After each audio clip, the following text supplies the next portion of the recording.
नमस्कार दोस्तों, स्वागत है आपका फिर से आपकी पाखी अनामिका इंडियन मॉम डायरी में।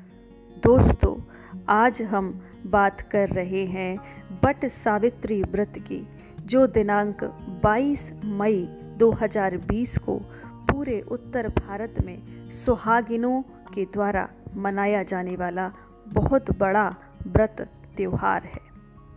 बट सावित्री व्रत के पीछे मान्यता है कि इस दिन ही सावित्री ने अपने दृढ़ संकल्प और श्रद्धा से यमराज द्वारा अपने मृत पति सत्यवान के प्राण वापस पाए थे।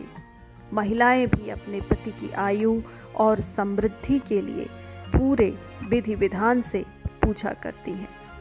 हिंदू परंपरा में स्त्रियां अपने पति की दीर्घायु और सुखद वैवाहिक जीवन के लिए तमाम व्रत का पालन करती हैं। बट सावित्री व्रत भी सौभाग्य प्राप्ति के लिए बड़ा व्रत माना जाता है। ये ज्येष्ठ कृष्ण अमावस्या को मनाया जाता है। इस दिन महिलाएं 16 श्रृंगार करके पति की लंबी आयु के लिए व्रत रखती हैं और बरगद की पूजा करती हैं। हालांकि लॉकडाउन की वजह से महिलाएं इस बार पारंपरिक तरीके से बरगद के पेड़ के नीचे पूजा नहीं कर पाएंगी। अमावस्या तिथि 21 मई को रात 9:30 बजे से शुरू हो जाएगी, जो 22 मई को रात 11:08 तक रहेगी।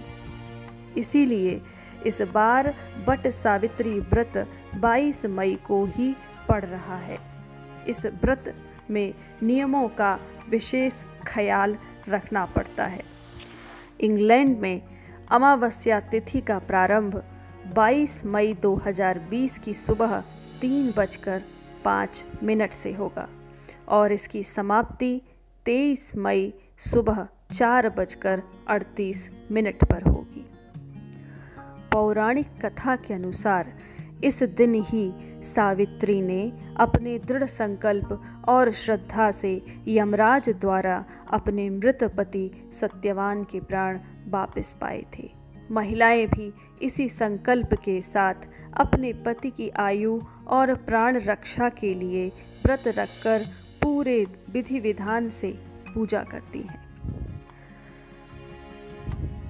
लॉकडाउन में कैसे करें पूजा?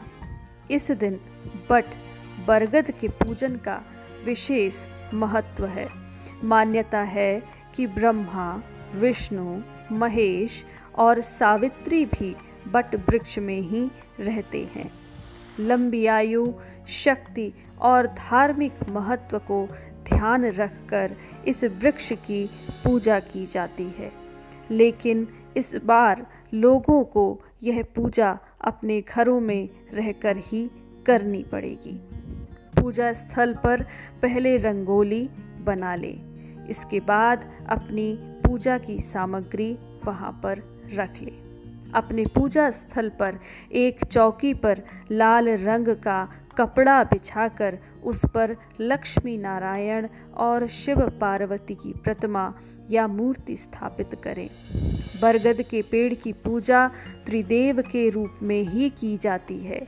अगर आप बरगद के पेड़ के पास पूजा करने नहीं जा सकते हैं तो आप अपने घर में ही त्रिदेव की पूजा करें। साथ ही अपने पूजा स्थल पर तुलसी का एक पौधा भी रख लें। अगर उपलब्ध हो तो आप कहीं से बरगद के पेड़ की एक टहनी तोड़कर मंगवा लें और गमले में लगाकर उसकी पारंपरिक तरीके से पूजा करें। इसके बाद बट वृक्ष की पूजा शुरू करें। पूजा में जल, मौली, रोली, कच्चा सूत, भिगोया हुआ चना, फूल तथा धूप का प्रयोग करें। फिर भीगा चना, कुछ धन और वस्त्र अपनी सास को देकर उनका आशीर्वाद ले। इस व्रत में सावित्री सत्यवान की पुण्य कथा का श्रवण करना ना भूलें। यह कथा पूजा करते समय दूसरों को भी सुनाएं। निर्धन सौभाग्यवती महिला को सुहाग की सामग्री का दान अवश्य करें। महिलाएं इस दिन स्नान के बाद सूर्य को अर्घ्य दें और व्रत करने का संकल्प लें। फिर नए वस्त्र पहनकर 16 श्रृंगार करें। इसके बाद पूजन की सारी सामग्री एक टोकरी, प्लेट या डलिया में सही से रख लें। फिर बट वृक्ष के नीचे सफाई करने के पश्चात वहां सभी सामग्री रखने के बाद स्थान ग्रहण करें। इसके बाद सबसे पहले सत्यवान और सावित्री की मूर्ति को स्थापित करें। फिर अन्य पूजा सामग्री वहां रखकर पूजन शुरू करें।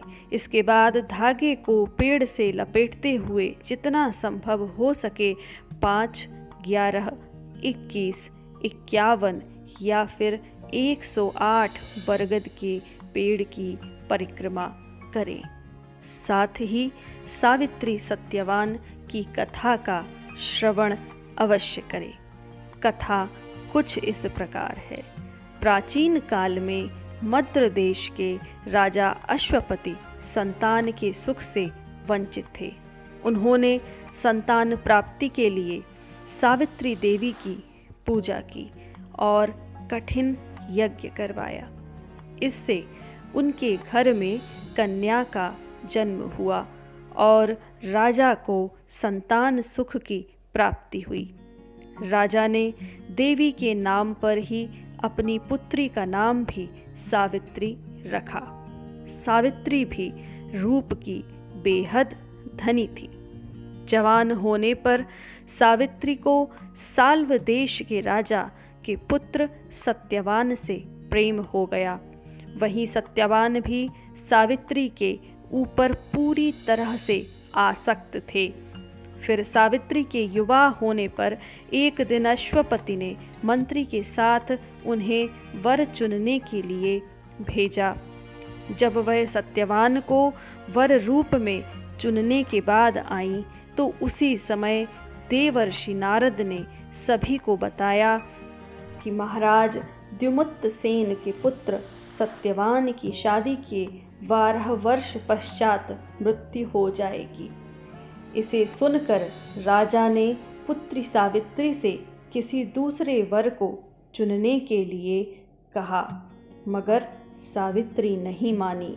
नारद जी से पति के मृत्यु का समय ज्ञात करने के बाद वह अपने पति के साथ सास ससुर के साथ जंगल में रहने लगी। नारद जी ने जब सत्यवान की मृत्यु का समय बताया था, उसके करीब आने के कुछ समय पूर्व से ही सावित्री ने व्रत रखना शुरू कर दिया था।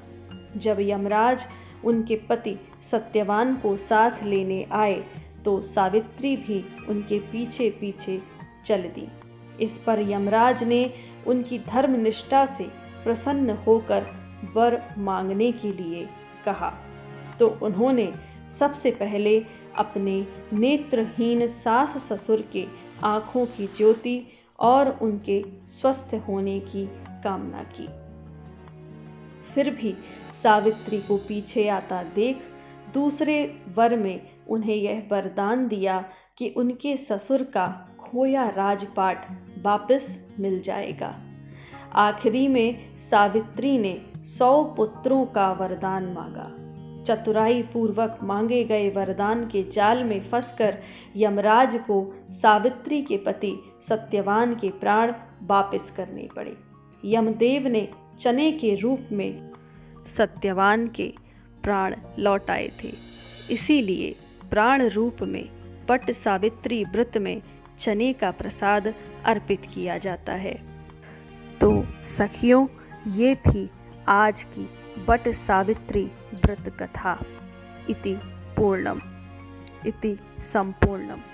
आप सभी को अग्रिम बट सावित्री व्रत की बहुत सारी शुभकामनाएं, मंगल कामनाएं, हार्दिक कामनाएं।